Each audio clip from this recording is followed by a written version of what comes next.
Morning po, dito po tayo sa Bayanan, Muntinlupa. Ito po si Sir Malvin Tan ng PNRC. Chairman po siya ng rider po dito sa Muntinlupa. National po, ayun po, nakakatuwa po. Ito po yung sasakyan niya. Ang model po is, anong model to, sir? Keyway 150, 152. 152, ayan. So sir, ito po yung GTO. Yan po, binuksan na ni sir. Ikakarga po natin sa kanyang langisan. Yan na po sir, karga po natin. Yan, diretso ninyo na po.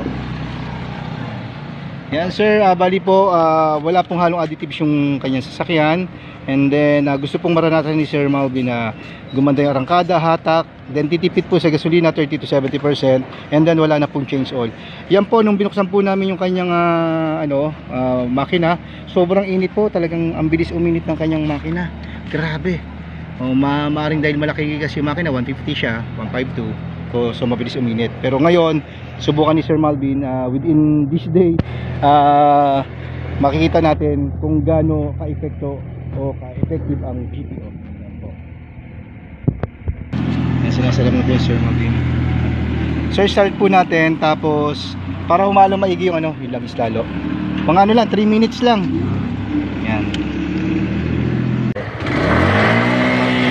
Sir, 1,000 to 2,000 RPM lang. Dire-diretso lang. Hindi ba maingay?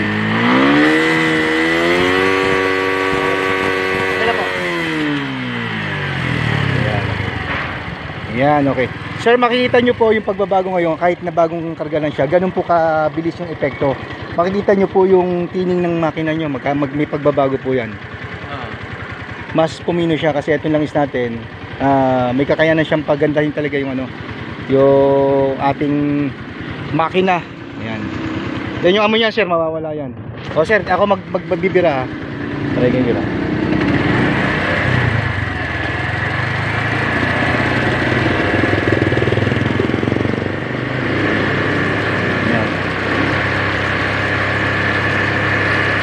Sir, magandang araw. Bali nakarga na po natin yung GTO. Sir, ano pong masasabi nyo kung sakali po talagang magiging maganda yung performance nito? Ano magiging neto sa inyong grupo? Ano magiging impact neto?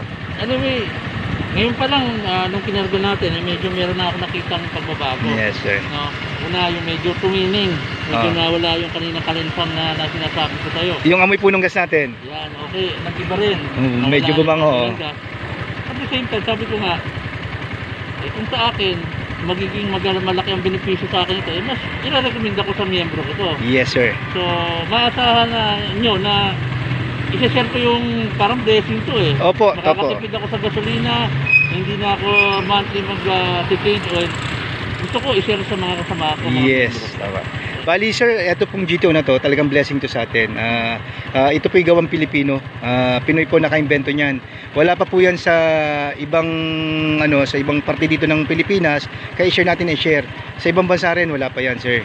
So, pag yan tinangkilik natin, gaganda yung ating environment, and then makakatipid to sa mga motorista natin o sa mga lahat ng mga may sasakyan, mapamotor, mapakotse o kahit anong klase ng mobile yan, sir. Kaya pong anuhin ng ating GTO. Ito po pang motor yung ginamit natin ngayon ha.